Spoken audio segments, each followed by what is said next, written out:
नमो अरिहन्ताणं नमो सिद्धाणं नमो आयर्याणं नमो उवज्झायाणं नमो लोये सवसाहुणं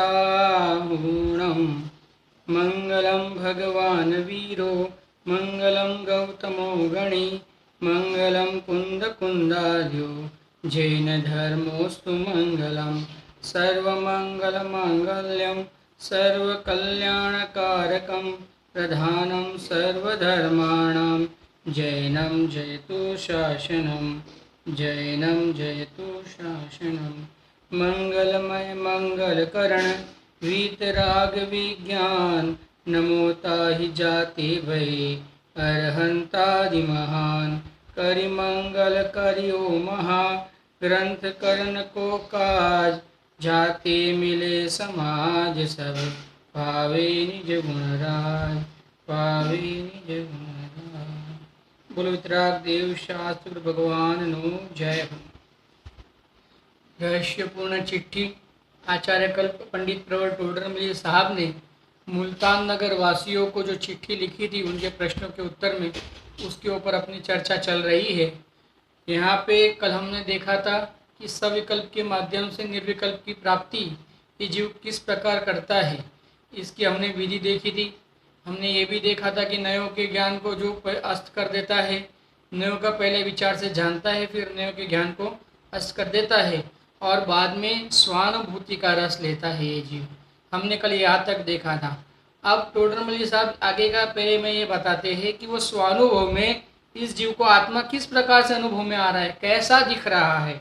स्वानुभव की स्थिति का वर्णन, निर्विकल्प अनुभव में स्वानुभव में क्या स्थिति बनती है ज्ञानी की, वो यहाँ पे अब बताते हैं। यहाँ पे जो बताने वाले हो स्वानुभव की स्थिति, स्वानुभव में किस प्रकार से जीव स्थिर हो रहा है, वो आचार्य देव बताने पंडित जी बताने वाले हैं। आचार्य देव नहीं, पंडित जी बताने वाले हैं। देखो, और जो ज्ञान 5 इंद्रिय और छठे मन के द्वारा प्रवर्त रहा था, वह ज्ञान सर्व ओर से समेट के निर्विकल्प अनुभव में केवल स्वसन्मुख हुआ।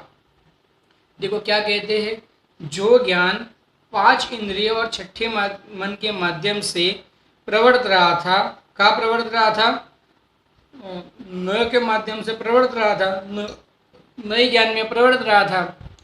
क्यों है नए ज्ञान में प्रवर्त रहा था? क्योंकि ये जीव ने लक्ष्य क्या बनाया था, शुद्धात्मानुभूति का बनाया था। देखो यह ज्ञानी जीव की बात लेनी है। जिस जीव को शुद्धात्मा का अनुभव अभी वर्त रहा है, शुद्धात्मा का अनुभव चल रहा है, वो जीव को पूर्व में क्या चल रहा था, तो पूर्व में उसकी 5 इंद्रिय और मन ये सभी जो है ना, वो एक आत्मा के विषय को समझने के बारे में उपयोग उनका चल रहा था। वहाँ समझना आप, वहाँ पे जो भी ज्ञान चल रहा था उनका समझना। आँख के माध्यम से जिनवाणी पढ़ना, कान के माध्यम से जिनेंद्र भगवान की वाणी सुनना, आदि आदि आप समझना। सब यानी 5 इंद्रिय तो ली है, क्योंकि 5 इंद्रिय का व्यापार वहाँ पे चलता है। मुख से जिनेंद्र भगवान की वाणी का बोलना, आदि सर्व जो जितनी भी बात है आप समझना, वो सर्व ज्ञान और मन द्वारा एक क्या रहा था, ज्ञान प्रवर्त रहा था। कहाँ प्रवर्त रहा था? नयों में प्रवर्त रहा था। क्यों? क्योंकि इसने लक्ष्य बनाया था आत्मानुभूति का, और जिस जीव का लक्ष्य आत्मानुभूति का होता है, वो जीव का ज्ञान नियम से आत्मा के विषय में, आत्मा के सब जानने के संबंध में परिणमता है। आप समझना, क्योंकि आत्मा की अनुभूति, जिसकी अनुभूति करना है उसी विषय को तो समझेगा ना।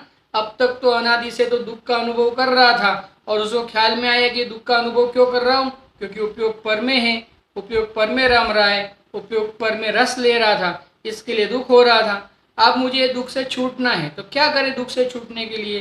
तो कहते हैं आत्मानुभूति करो। आत्मानुभूति किस प्रकार से करें? देखो यहाँ पे देव पूजा करो, गुरुपास्ती करो, ये सब जीव के, ज्ञानी जीवों के जीवन में, और जिनको ज्ञानी होना है उनके जीवन में भी ये सब क्रियाएं पाई जाती है। ये सब क्रियाएं नियम से उनके होती है।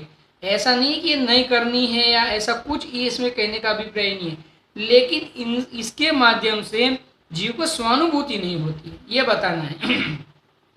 जीव के बाहर में पापादि, देखो पाप भाव से जीव कभी भी शुद्धोपयोग में प्रवर्त सकता नहीं है।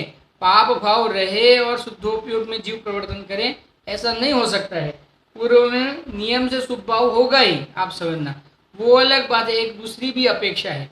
लेकिन वो जो शुभ भाव है ना, अभी भी वो मिथ्यात्व के सहित है कि नहीं है, तो मिथ्यात्व के सहित है नहीं, उसको पाप कह देते हैं, वो भी एक अलग अपेक्षा है। लेकिन यहाँ पे हमें वो अपेक्षा नहीं समझनी है। एक अपेक्षा है ऐसा भी कि जैसे ज्ञानी है जैसे अज्ञानी है, उसको कौन सा मिथ्या दर्शन चल रहा है, तो मिथ्या दर्शन के जो सहित जो पुण्य भाव होते हैं, जो शुभ भाव होते हैं, वो सब कैसे है, क्योंकि मिथ्यात्व ही मूल पाप रूप है। तो पाप के सहित जितने भी शुभ भाव होते हैं वो सब कैसे है, पाप रूप है। लेकिन यहाँ पे वो अपने को वो बात नहीं समझनी है। एक अपेक्षा है, जिनागम में आपको ये भी अपेक्षा मिल सकती है कहीं पे, तो अगर मिले तो उसको इस रूप से समझना, इसके लिए बताया है। यहाँ पे क्या लिया है कि जीव नियम से पाप भाव के अभाव रूप शुभ भाव में प्रवृत्ता ही है। ऐसा जीव, कैसा जीव, कि जिसको आत्मानुभूति करनी है एक, या जिसे आत्मानुभूति हो गई है। क्योंकि पाप भाव तो नियम से छोड़ने जैसा है, पाप भाव रखने जैसा है ही नहीं। पाप भाव दुख का कारण है, समझना, एकांत दुख का कारण है। शुभ भाव भी दुख का ही कारण है, लेकिन शुभ भाव रहे, समझना, शुभ भाव के काल में, यानी शुभ भाव के अभाव के पूर्वक शुद्धोपयोग प्रकट होता है। यानी यहाँ ये नहीं कहना है कि शुभ भाव करते करते शुद्धोपयोग होगा वापिस, क्योंकि क्या है, अलग अलग जीव उसमें से अपनी रुचि को जो अच्छा लगता है वो विषय को उसमें से पोषते हैं। तो यहाँ पे अपनी रुचि को पोषने के लिए यहाँ पे कोई बात नहीं समझनी है। यहाँ पे जिनेंद्र देव क्या कहना चाहते हैं कि शुद्धोपयोग जिस जीव को करना है, वो जीव नियम से पाप भाव से बचता ही है, और वो जीव नियम से शुद्धोपयोग करना है, यानी शुद्धोपयोग करने रूप उसकी बुद्धि नहीं चलती है। उसकी बुद्धि यानी उसका ध्येय तो आत्मानुभूति का है। अब जिस जीव को आत्मानुभूति करनी है वो आत्मा के बारे में ही जानेगा, आत्मा के बारे में जो बताता है उनके पास जाएगा, समझना, और एन के प्रकार वो आत्मा की ही बात सुनेगा, आत्मा की ही बात समझेगा, अन्य कुछ वो नहीं समझेगा। ऐसा समझना आप। तो वो ये जो आत्मा के बारे में समझा, ये सब क्या है, ये सब शुभ भाव है, ये सब शुभ भाव है। यानी इसके लिए कहा कि शुभ भाव पहले होता है और बाद में शुभ भाव का अभाव होकर शुद्धोपयोग होता है। लेकिन इसका अर्थ कोई ये कर लेवे कि शुभ भाव करते करते शुद्धोपयोग हो जाएगा, ऐसा भी नहीं है। पाप से भी शुद्धोपयोग नहीं होगा और शुभ भाव करते करते भी शुद्धोपयोग नहीं होगा। शुद्धोपयोग तो स्वरूप का ज्ञान और ध्यान करके होगा, आप समझना। अपना चैतन्य स्वरूप है, उसका चैतन्य स्वरूप का ज्ञान करके, बाद में कहा ना, पहले क्या करता है, ज्ञान करता है। कौन सा ज्ञान करता है, 5 इंद्रिय और 6 मन के द्वारा ज्ञान प्रवर्त रहा था। क्या प्रवर्त रहा था, शुद्धोपयोग के विषय के बारे में जानने रूप प्रवर्त रहा था। समझ में आया कि नहीं आया, शुद्धोपयोग के विषय में जाना कि नहीं जाना, आत्मा के बारे में जाना कि नहीं जाना। पहले तो आत्मा के बारे में जानेंगे ना, क्या जानेंगे, कैसे जानेंगे, कल हमने लिया था, वापिस थोड़ा सा लेते हैं। देखिए कैसे कैसे जानता है।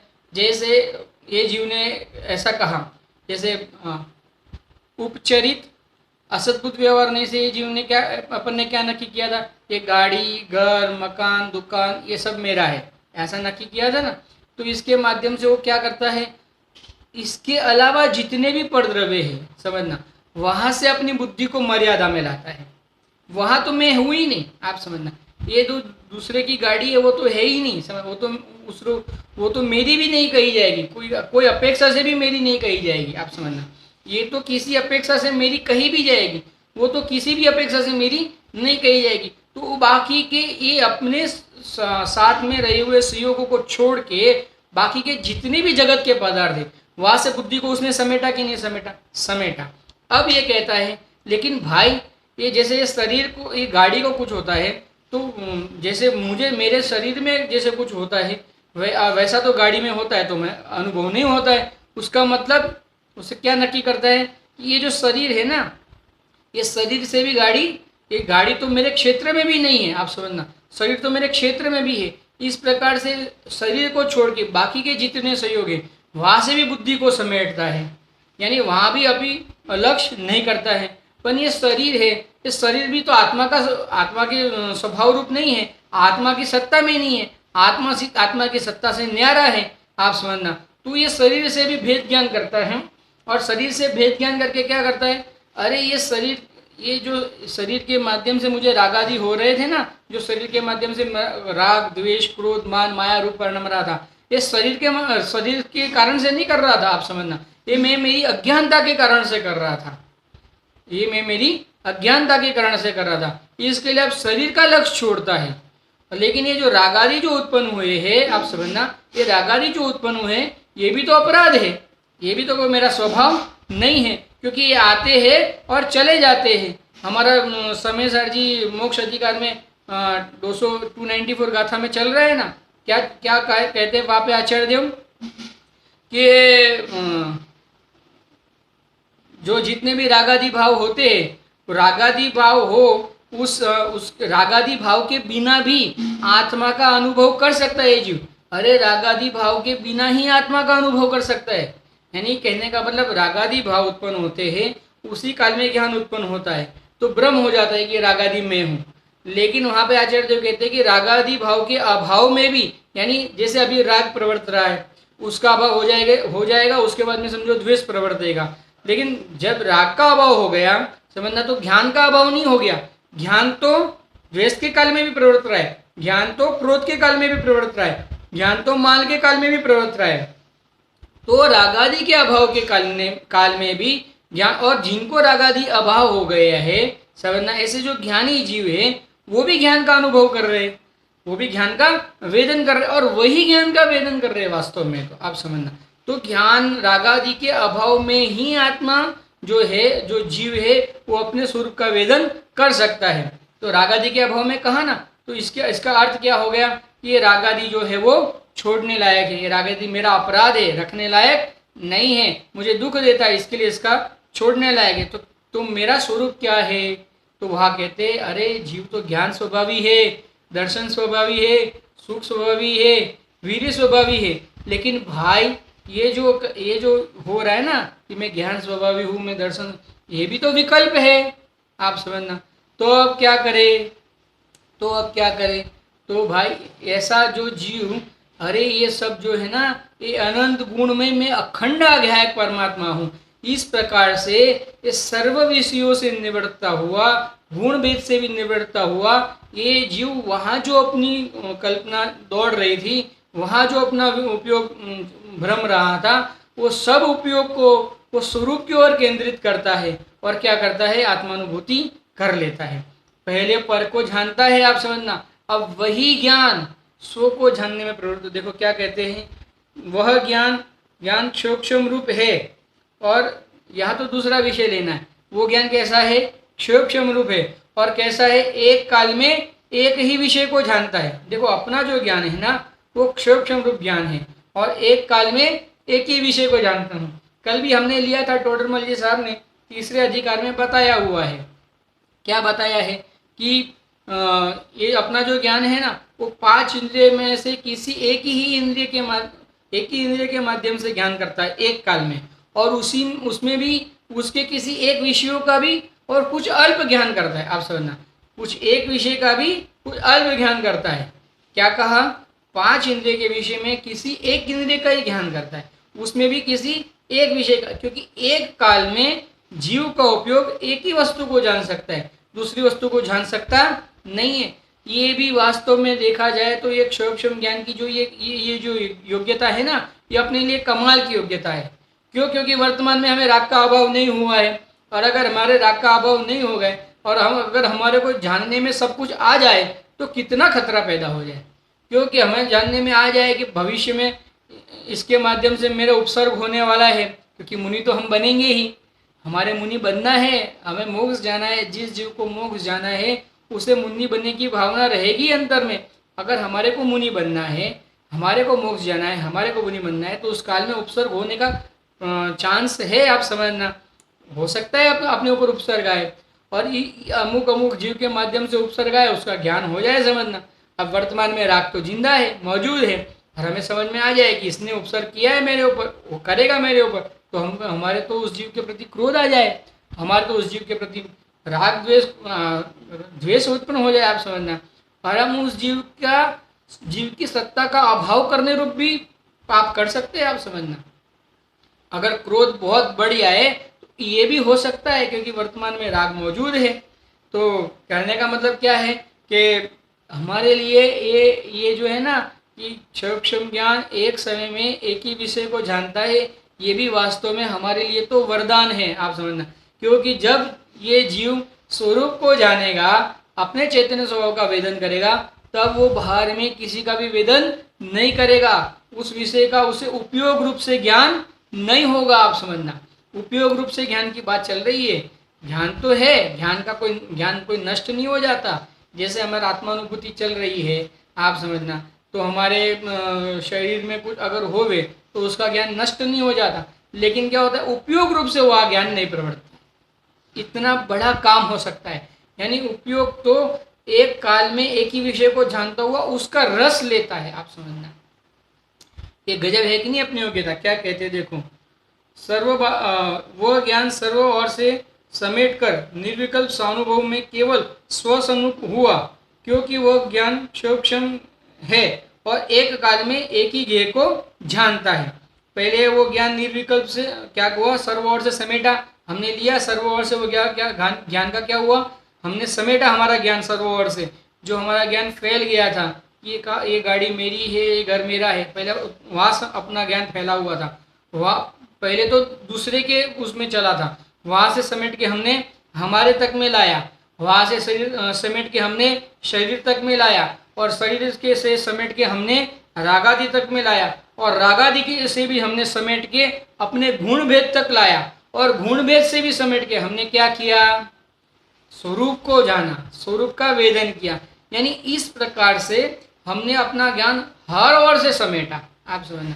जो फैलाव हो गया था हमारे ज्ञान का, हमारा ज्ञान सबको अपना मानने लग रहा था, सबको अपना मान रहा था, पूरे विश्व को अपना मान रहा था, पूरे विश्व में उसने एकत्व कर स्थापित करके रखा था।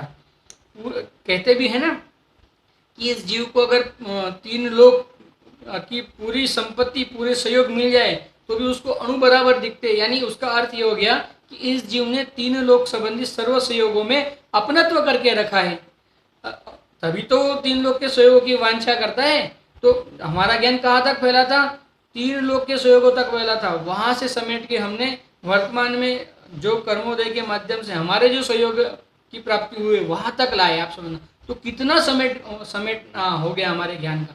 फिर वहाँ से वापिस शरीर तक लाए, फिर वहाँ से भी वापिस रागादि तक लाए, और वहाँ से भी समेट के गुण भेद तक लाए, आप समझना। और फिर वहाँ से भी उपयोग को हटाकर, यानी वहाँ से भी उपयोग को बदली कर, यानी वहाँ से भी ये भी गुण भेद है, विकल्प है, मेरा स्वरूप नहीं है, मैं तो अखंड ज्ञेय परमात्मा हूँ। इस प्रकार से अपनी महिमा करके, अपने अखंड स्वरूप की महिमा करके सर्व ओर से जो हमारा ज्ञान फैला हो गया था, वो सर्व फैले हुए ज्ञान को ये जीव ने समेट लिया, और समेट के अपने उपयोग जो है, उपयोग को चैतन्य स्वरूप में केंद्रित कर दिया। आप समझना कितना समेटा हमने, कितना बाहर फैल गए थे हम फैले हुए हैं, समझना। हाँ, जो फैलाव है ना, वो फैलाव को हमें अटकाना है। यानी किस प्रकार से अटकाएंगे, एक शुद्धात्मानुभूति के माध्यम से अटका सकते हैं, आप समझना, और दूसरा कोई उपाय है ही नहीं। लेकिन पहले विकल्पात्मक ज्ञान में भी हम ये इतना वस्तु का ऐसा नक्की तो करें कि ऐसा है और ऐसा, ये यानी ये ऐसा स्वरूप है कि वो सब मैं नहीं हूँ और ये मैं हूँ। इस प्रकार से विकल्पात्मक ज्ञान में भी पूरी वस्तु का निर्णय करना चाहिए, क्योंकि जगत में जो बात कही जाती है, जो बात प्रसिद्ध होती है, उसके माध्यम से हमने उस प्रकार की अपनी मति धारणा बना के रखी होती है, और वो धारणा हमारी झूठी धारणा है। वो झूठी धारणा को किस प्रकार से हमें सम्यक करना, ये हमारे ऊपर निर्भर करता है, आप समझना। क्योंकि हमने ये झूठी धारणा बना के रख दी है ना, ये गाड़ी मेरी, ये धारणा क्या है, ये झूठी धारणा है। तो ज्ञान अपना वहां तक फैला ना, अब उसको समेटना पड़ेगा ना। इस प्रकार से हम उसको समेटते हैं। देखो क्या कहते हैं, समेट के क्या किया, केवल ससन्मुख किया, क्योंकि वह ज्ञान क्षम रूप है और एक काल में एक ज्ञेय को ही जानता है। अब ये जो ज्ञान है वो एक काल में एक अज्ञेय को ही जानता है। यानी अब वो क्या करेगा, सिर्फ आत्मा को जानेगा स्वानुभव में, स्वानुभव के काल में। क्योंकि हमने स्वानुभव क्या कहा था हमने, कि निर्विकल्प अनुभव की स्थिति का वर्णन करना है। तो निर्विकल्प स्थिति में जीव क्या करता है, एक आत्मा का वेदन करता है, एक आत्मा का अनुभव करता है। जब एक आत्मा का अनुभव करता है तब बाहर में सहयोग उसकी जगह पे खड़े रहेंगे, शरीर उसकी जगह पे भी रहेगा, आप समझना। और बुद्धिपूर्वक के रागादि भाव भी रहेंगे, आप समझना। क्योंकि पूर्ण वितरागी नहीं हो गया है, इसके लिए अबुद्धिपूर्वक रागादि भी रहेंगे। लेकिन ये जीव क्या करेगा, ये जीव की स्थिति क्या होगी, यानी ये जीव यानी ये वर्तमान ज्ञान की स्थिति क्या होगी, वर्तमान उपयोग की स्थिति क्या होगी। तो वर्तमान उपयोग तो आत्मा को ही, आत्मा का ही रस लेगा, आत्मा का ही वेदन करेगा, अनंत गुण स्वभावी अखंड चैतन्य पिंड का अनुभव करेगा। आप समझना, अखंड गुण स्वभावी चैतन्य पिंड का एक अखंड ज्ञायक स्वभाव, आप समझना। इस प्रकार से उसका वेदन करेगा। सब और से जो उपयोग फैल गया था, वो पूरा जो ज्ञान का फैला हुआ था, वो फैलाव को अटका के जीव ने उपयोग क्या किया, अपने चैतन्य स्वरूप में केंद्रित कर दिया। अब वह ज्ञान स्वरूप को जानने रूप प्रवृत्ता, वह अन्य को जानना सहज ही बंद हो गया। आप समझना, अन्य को जानना क्या हो गया, सहज ही बंद हो गया। अब यहाँ पे क्या कहते हैं, जब आत्मा को जाना ना, क्योंकि क्षोभक्षम ज्ञान की योग्यता कैसी है, एक काल में एक ही विषय को जानने की है। जब उसने आत्मा को जाना तो क्या हो गया, सहज ही अन्य विषयों में वो उपयोग नहीं प्रवर्ता। क्योंकि योग्यता ज्ञान की ऐसी है, केवल ज्ञान में तो कैसा है कि आत्मा का अनुभव भी करे और उस काल में आत्मा का वेदन पूर्वक तीन काल तीन लोक के सर्व पदार्थ, आप समझना, उन सब का ये जीव क्या कर सकता है, एक साथ ज्ञान कर सकता है। इतनी ज्ञान की योग्यता हो जाती है। लेकिन वर्तमान में जो हमारा ज्ञान है, वो वर्तमान में हमारा जो ज्ञान है क्षोभक्षम ज्ञान, उसकी योग्यता कैसी है, एक काल में एक ही विषय को जान सकता है, आप समझना। तो अब वो उपयोग कहा किसको जान रहा है, चैतन्य स्वरूप आत्मा को जान रहा है, अपना वेदन कर रहा है, अपने चैतन्य स्वरूप का वेदन कर रहा है। तो अपने चैतन्य स्वरूप का वेदन कर रहा है। उस काल में जितने भी बाहर के विषय है, आप समझना, बाहर के विषयों का अभाव नहीं हुआ है, लेकिन उसको ये जीव अपना नहीं जानता है, उसको ये जीव नहीं जानता है, आप समझना। और स्व में अपनापन करके ये उपयोग सिर्फ एक चैतन्य स्वरूप का वेदन करता है, उसको ही जानता है, उसका ही अनुभव करता है। ये स्थिति होती है स्वानुभव की। टोटल से हमको बता रहे, देखो फिर क्या कहते हैं, वहा वो दशा हो के बाह्य अनेक शब्द आदि विकार हो तो भी स्वरूप ध्यानी को वह कुछ खबर नहीं होती है, आप समझना। जैसे मुनिराज ध्यान में लीन है, तो कोई गाली देवे, कोई उनके चरण नमे, कोई उपसर्ग करे, आप समझना, लेकिन फिर भी वो ध्यान से वो जो उनका उपयोग जो है, वो जो अपने चैतन्य स्वरूप को जानने में मस्त हुआ है, वो वहां से उपयोग हटता ही नहीं है। अरे कुछ भी शब्द आदि बाहर में प्रवर्तित, देखो क्या होता है, बाह्य अनेक शब्द आदि विकार हो, कुछ शब्द आदि विकार हो, आप समझना, शब्द आदि, आदि लिया ना, शब्द भी है, कोई स्तुति करे, समझना, असी प्रहारण में सदा समता धरण, है ना, तो कोई स्तुति करे, कोई गाली देवे, आप समझना, कोई उपसर्ग करे तो कोई उपसर्ग दूर करे, कोई उनको वंदन करे तो कोई उनको हथियार से उनके ऊपर वार करे, आप समझना। तो कुछ भी बनना हो, आप समझना, जो भी अवस्था बाहर में बननी हो वो भले बने, बाहर में जो विकार बनना हो भले, लेकिन ये जीव क्या करता है, उस समय में अपने चैतन्य स्वरूप का ही वेदन करता है। ऐसा सम्यक दृष्टि जीव भी जब स्वरूप अनुभूति के काल में, जब वो अपना उपयोग उसका जो स्वरूप में जब रम रहा है, तब बाहर में शब्दादि कुछ भी विकार हो, समझना, लेकिन उस काल में जो उपयोग रूप से जो ज्ञान है, वो तो अपने स्वरूप को ही संवेदने में मस्त रहता है, वो उसको ही जानता है, आप समझना। देखो यहाँ पे कहा है, वह ऐसी दशा हो गई है कि बाह्य में अनेक शब्द आदि विकार हो तो भी स्वरूप ध्यानी को वह कुछ खबर नहीं है, बाहर की कुछ खबर नहीं होती, बाहर की कुछ खबर नहीं होती, यानी वह उपयोग रूप से ज्ञान नहीं जाता है। उपयोग रूप से ज्ञान नहीं जाता है, आप समझना। बाहर में वो होता है तो वहाँ उपयोग जो है ना, वो जो चैतन्य स्वरूप का वेदन में जो मस्त हुआ है उपयोग, वो बाहर में नहीं जाएगा उस काल में। बाद में वो कोई उसको गाली भी देता हो तो भी उपयोग नहीं जाएगा वहाँ पे। ऐसा नहीं होगा कि मुझे गाली दे रहा है तो मैं उसको थोड़ा समझा दूँ कि ये ऐसा क्यों गाली दे रहा है, भाई मैं तो स्वरूप में, मैं तो सामायिक करने बैठा हूँ, तो मैं तो कुछ तेरा बुरा कर नहीं रहा हूँ। इस प्रकार से समझाने वमझाने नहीं जाएगा वहाँ, अरे वहाँ तक उपयोग ही नहीं जाएगा, आप समझना। कोई कुछ भी करता हो, कुछ बाहर में कुछ भी करता हो, कितना ही ढोल बजता हो, आप समझना, कुछ भी होता हो बाहर में, लेकिन ये जीव को तो वहाँ उपयोग जाएगा ही नहीं। कुछ भी होना हो बाहर में हो जाए, ये जीव को क्या होता है, ये जीव का उपयोग तो अपने स्वरूप में, अपने स्वरूप को जानने में ही मस्त रहता है, आप समझना। उसको ही वेदने में मस्त रहता है उसका उपयोग अन्य कहीं पे जाता ही नहीं है। जिसको जो करना है करे, जिसको जो बोलना है बोले, जिसको जिसकी जैसी परिणति होनी है हो, आप समझना। और ये शरीर की भी जैसी परिणति होनी है हो, कुछ भी हो भले, लेकिन उपयोग तो अपने चैतन्य स्वरूप को जानने में ही मस्त रहेगा। बाहर में शब्द आदि कोई भी विकार हो भले, लेकिन उसमें उपयोग नहीं प्रवर्तेगा, आप समझना। स्वरूप ध्यानी के कुछ खबर नहीं, स्वरूप ध्यानी के एक स्वरूप ही वेदन में आता है। क्यों ऐसा है? क्योंकि एक तो क्षयक्षम ज्ञान की योग्यता ऐसी है, आप समझना, कि एक काल में एक ही विषय को जाने, और ये जीव उस काल में स्वरूप को जानने में मस्त भी है। दो बात है ना, एक तो मेरी योग्यता ऐसी है कि मैं एक काल में एक ही विषय को जानूं, और दूसरा ये भी है कि मैं उस काल में अपने स्वरूप को ही जान रहा हूँ, और इसलिए दूसरा कुछ भी मेरे ख्याल में नहीं आएगा, आप समझना। इस प्रकार से मति ज्ञान भी स्वसोन्मुख हुआ, यानी इस प्रकार जो मति ज्ञान है, जो बहुविधि रूप जो मति ज्ञान हो रहा था, जो अन्य अन्य विषयों में प्रवर्त रहा था, पांच इंद्रियों और छठे मन के माध्यम से इंद्रियों के विषय में जो ज्ञान प्रवर्त रहा था, अब वह ज्ञान स्वरूप का वेदन में प्रवर्त रहा है। वहाँ पे पांच इंद्रियों और छठे मन के माध्यम से जो ज्ञान होता है, वो सर्व ज्ञान क्या हो जाता है? अस्त हो जाता है, आप समझना। यानी उसके विकल्प इस जीव को अस्त हो जाते हैं, वहाँ पे उस जीव का ज्ञान नहीं जाता है।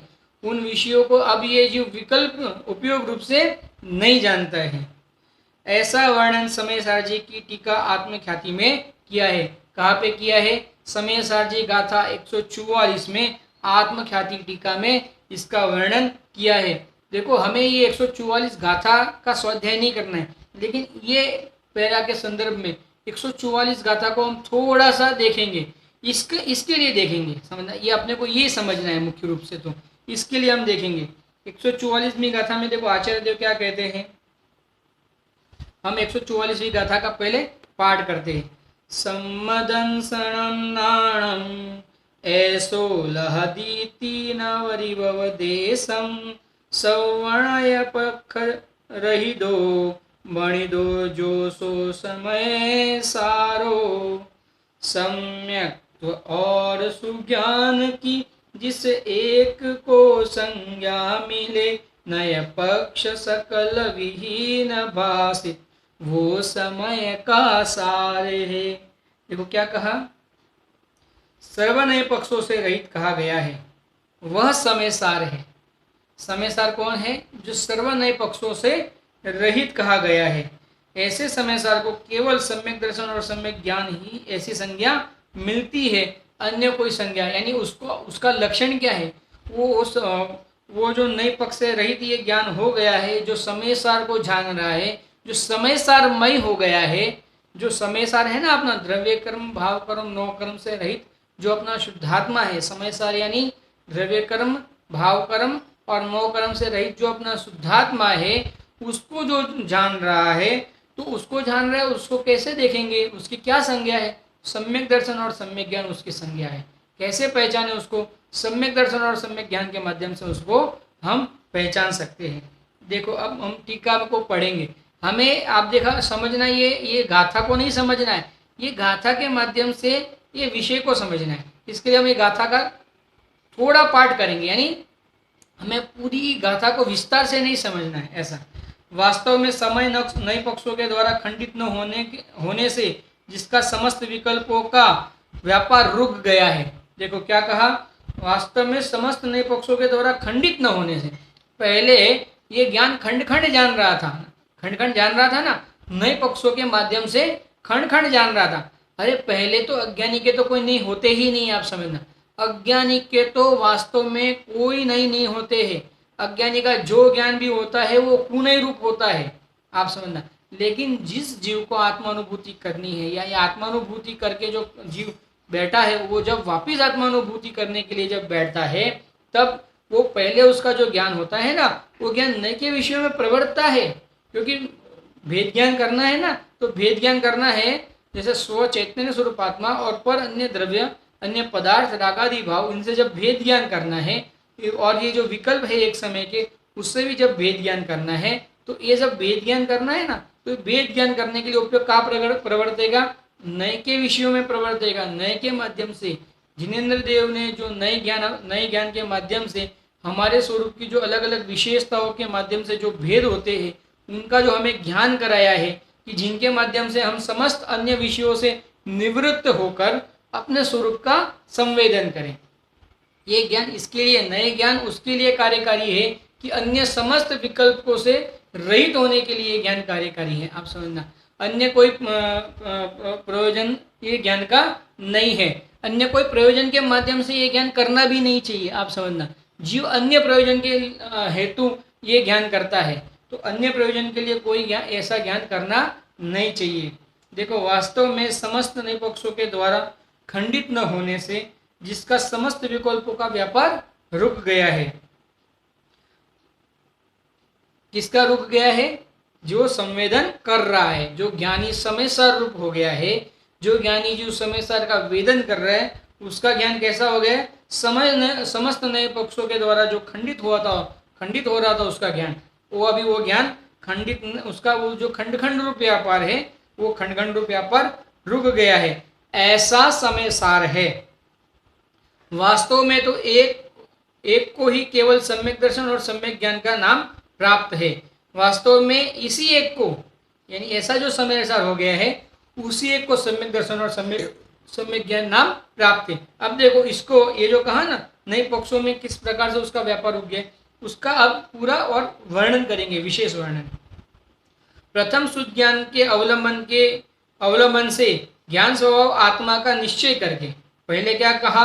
शुद्ध ज्ञान के अवलंबन से ज्ञान स्वभाव आत्मा का निश्चय किया इस जीव ने।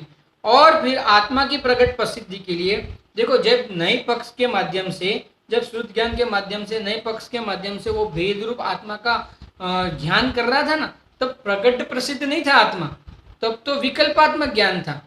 ये जो हमने भेद किया ना कि ये राग मेरा नहीं है, राग करने लायक नहीं है, राग स्वभाव रूप नहीं है, ये जो हमने जाना ना, अरे फिर मैं तो ज्ञान स्वभावी हूँ, मैं तो आनंद स्वभावी हूँ, मैं तो सुख स्वभावी हूँ, ये भी जब हमने गुण भेद के माध्यम से अपने स्वरूप की महिमा करने के लिए जब जाना ना, तो ये जितना भी हमने जाना, आप समझना, इस काल में क्या हो रहा है, ये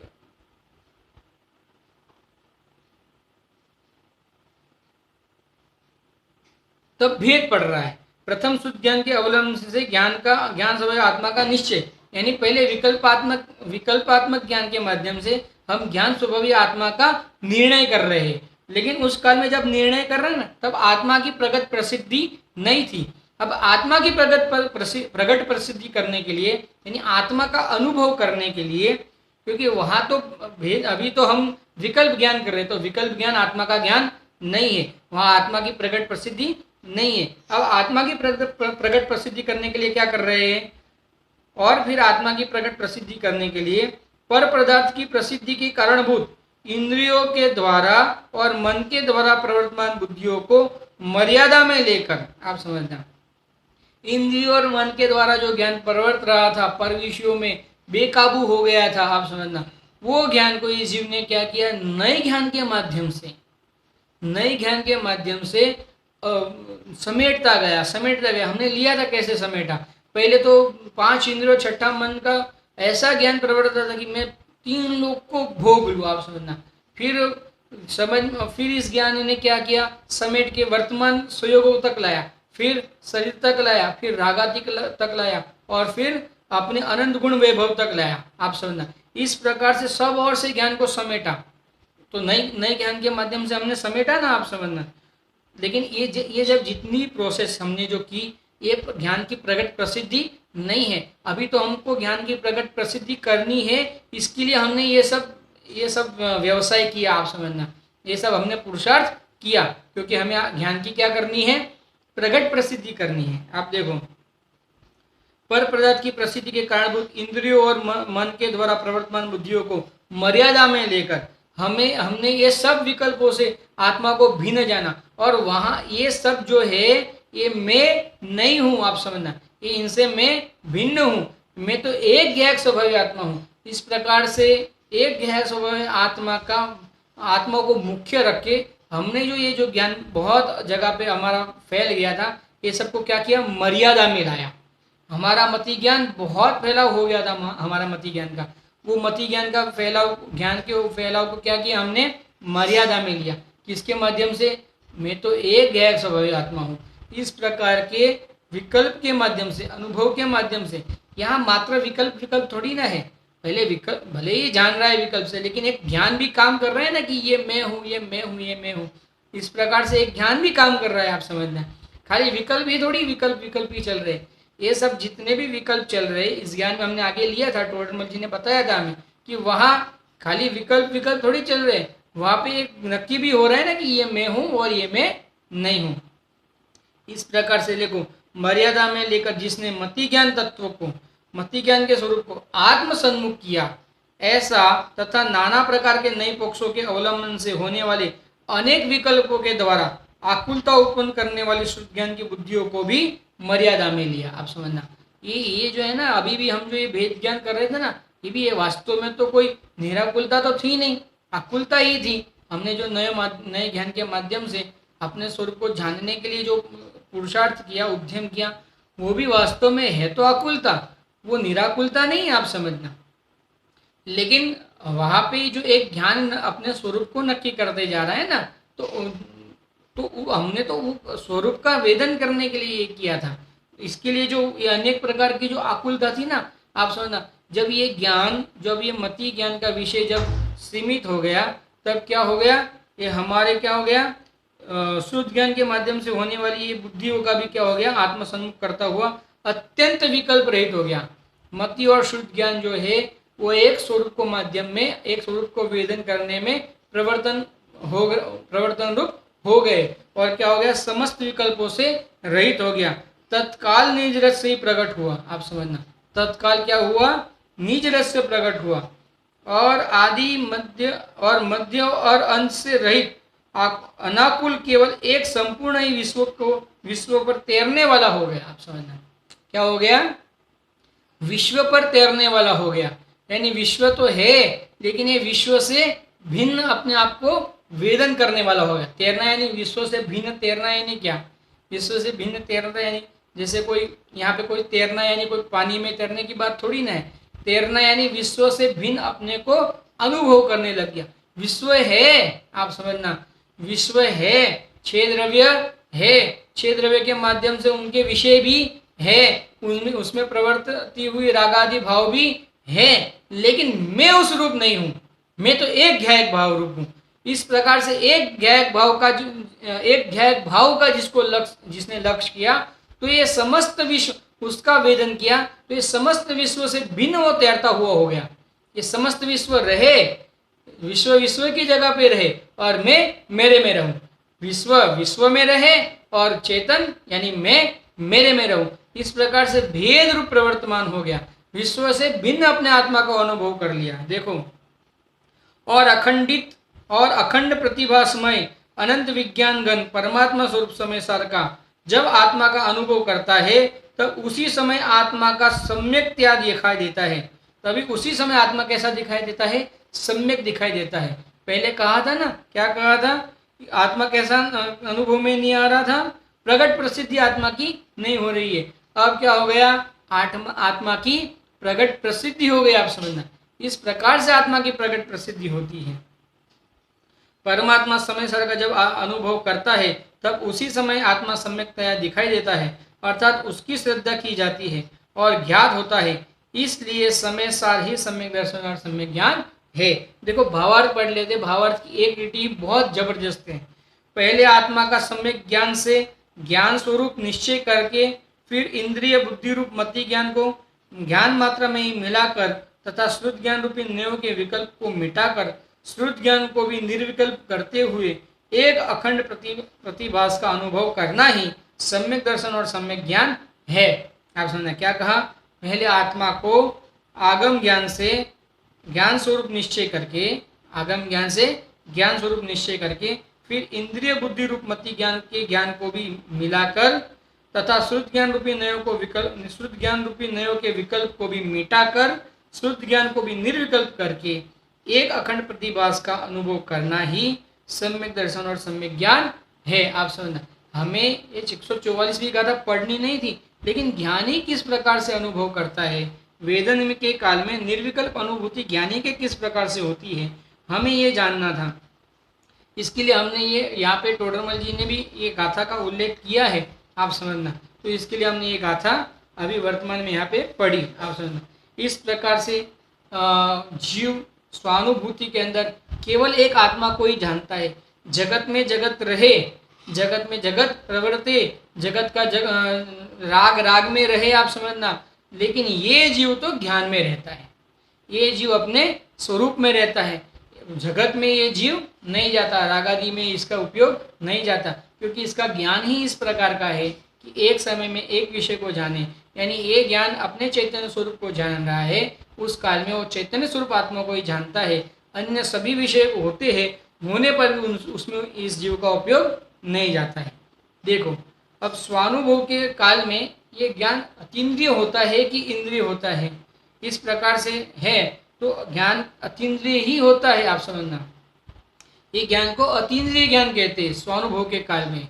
अरे वर्तमान में तो हमारा ज्ञान 5 इंद्रिय और छठे मन के माध्यम से प्रवर्त रहा है, तो आप उसको अतीन्द्रिय ज्ञान कैसे कह सकते हो? प्रश्न तो खड़ा होना चाहिए ना आप, क्योंकि सबको ये प्रश्न खड़ा होता है कि हमारे वर्तमान में मति और श्रुत ज्ञान है, और मति और श्रुत ज्ञान तो इंद्रिय है स्वयं, तो और उसके माध्यम से जो ज्ञान होता है वो ज्ञान, और आत्मा जो है वो तो अतीन्द्रिय है, आप समझना, वो इंद्रियों से रहित है। तो ये इंद्रिय सहित जानने वाला ज्ञान, इंद्रियों के माध्यम से जानने वाला ज्ञान अतीन्द्रिय को किस प्रकार से जान सकता है? या अतीन्द्रिय को जाना तो ये ज्ञान इंद्रिय ज्ञान हुआ कि अतीन्द्रिय ज्ञान हुआ? आप समझना, समझ में आया विषय कि नहीं समझ में? देखो वापिस अपन सुनते हैं। वैसे अपने पास 3 मिनट है, ये विषय ऐसे भी शुरू होने वाला नहीं है, तो हम ये खाली ये विषय को हम पहले प्रश्न को समझते हैं। स्वानुभव के काल में ज्ञान क्या हुआ? अतीन्द्रिय हुआ, ऐसा यहाँ पे कहते हैं। ये सिद्ध करने वाले कि स्वानुभव में का ज्ञान अतीन्द्रिय हुआ। तो सहज ही ये प्रश्न होता है कि स्वानुभव में ये ज्ञान अतीन्द्रिय हुआ, लेकिन जो 5 इंद्रिय हमारे वर्तमान में जो मति ज्ञान है, श्रुत ज्ञान है, उसकी योग्यता कैसी है? 5 इंद्रिय और छठे मन के माध्यम से प्रवर्तता है, आप समझना। और 5 इंद्रिय और छठा मन जो इंद्रिय है उसके माध्यम से तो इंद्रिय ज्ञान हो सकता है, आप समझना, इंद्रिय ज्ञान हो सकता है। और आत्मा कैसा है? अतीन्द्रिय है, तो इंद्रिय ज्ञान के माध्यम से अतीन्द्रिय का अनुभव किस प्रकार से हो सकता है? इंद्रिय ज्ञान के माध्यम से अतीन्द्रिय का अनुभव किस प्रकार से हो सकता है?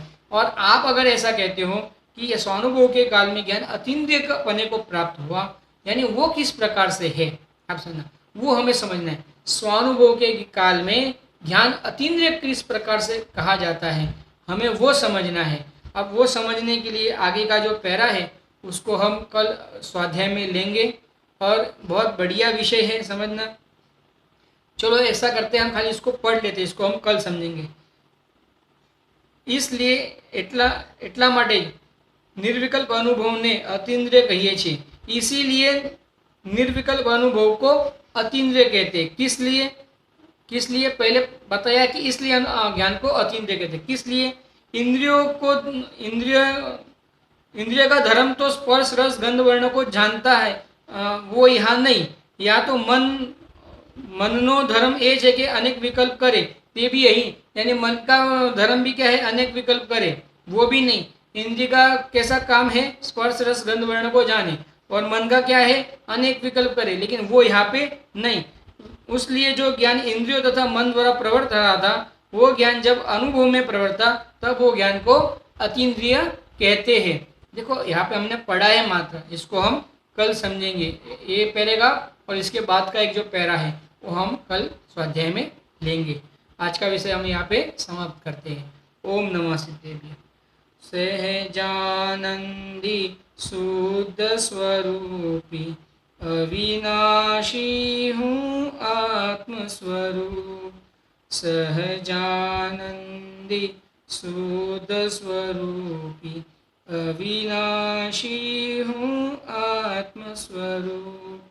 सहजानंदी शुद्ध स्वरूपी अविनाशी हूँ आत्मस्वरूप।